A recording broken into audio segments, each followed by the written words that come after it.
Hello viewers, welcome to Easy Engineering Maths.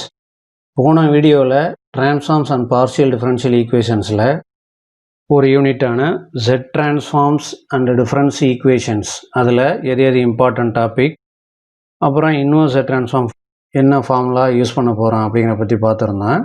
இந்த வீடியோவில் அதில் ஒரு இம்பார்ட்டன்ட் டாபிக்கான inverse Z Transform by Convolution Theorem இந்த டாப்பிக்கை பற்றி பார்க்கலாம். ஸோ அதில் கன்வல்யூஷன் தியரம்ங்கிறது என்ன அப்படிங்கிறத பற்றியும், கன்வல்யூஷன் தியரத்தில் நம்ம ஒரு ஒர்க்கிங் ரூல் ஃபாலோ பண்ண போகிறோம், அந்த ஒர்க்கிங் ரூல் என்ன அப்படிங்கிறத பற்றியும் பார்க்கலாம்.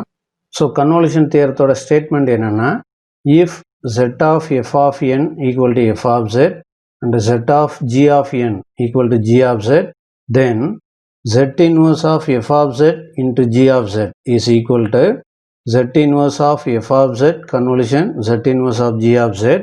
அதே கூட நம்ம f of n convolution g of n ன்னு எழுதிக்கலாம். அதே கூட summation m equal to 0 to n f of m into g of n minus m ன்னு எழுதலாம். சரிங்களா? ஸோ யூனிட் நம்பர் 5ல் ஸ்டேட் கன்வல்யூஷன் தியரம் அப்படின்னு கண்டிப்பாக ஒரு 2 மார்க் வர சான்சஸ் இருக்குது.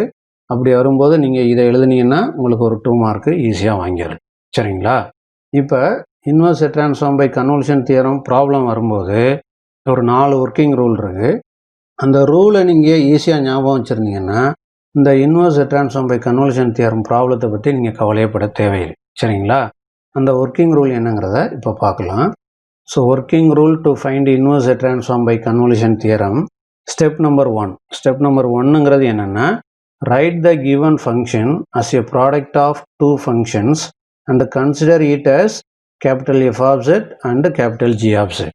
கொடுத்துருக்க ஃபங்க்ஷனை ப்ராடக்ட் ஆஃப் 2 ஃபங்க்ஷனாக எழுதிட்டு அதில் ஒரு ஃபங்க்ஷனை கேபிட்டல் F ஆஃப் Zன்னு வச்சுக்கோங்க, இன்னொரு ஃபங்க்ஷனை கேபிட்டல் G ஆஃப் Zன்னு வச்சுக்கோங்க. சரிங்களா? அடுத்ததாக ஸ்டெப் நம்பர் 2 என்னென்னா, find F of n by using F of n equal to Z inverse of capital F of Z, G of n by using G of n equal to Z inverse of capital G of Z. சரிங்களா? So நம்மக்கிட்ட step number 1லேருந்து F of Z, G of Z value கிடச்சிருக்கேன். அந்த F of Z, G of Z வேல்யூஸை இது ரெண்டுலேயும் substitute பண்ணிங்கன்னா உங்களுக்கு F of n, G of n ரெண்டு வேல்யூ கிடச்சிரும். சரிங்களா? அடுத்த ஸ்டெப் நம்பர் 3 என்னென்னா, replace n by m in F of n. இங்கே நம்மக்கிட்ட F ஆஃப் n இருக்கும் இல்லையா, அதில் n ஒரு இடத்துல mன்னு சப்ஸ்டிட் பண்ணுங்க. சரிங்களா? அடுத்து n by n minus m in g of n. இங்கே நமக்கு g of n வேல்யூ கிடச்சிருக்கு. அந்த g of nல n ஒரு இடத்துல n minus mன்னு சப்ஸ்டிட் பண்ணுங்க. சரிங்களா? ஸோ அப்போ நமக்கு இங்கே f of m கிடச்சிரும், இங்கே g of n minus m கிடச்சிரும்.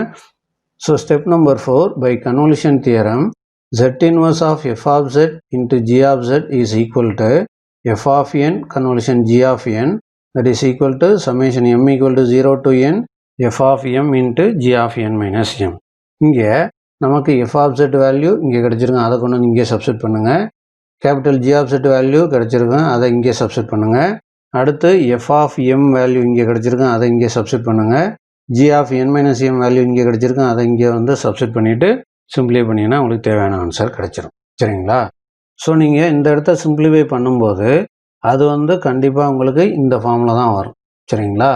இந்த ஃபார்மில் வந்து ஏயோட வேல்யூ லெஸ் தேன் 1 இருந்தால் நம்ம அதுக்கு 1 minus A power n + 1 divided by 1 minus A அப்படிங்கிற ஃபார்முலா நம்ம யூஸ் பண்ணணும்.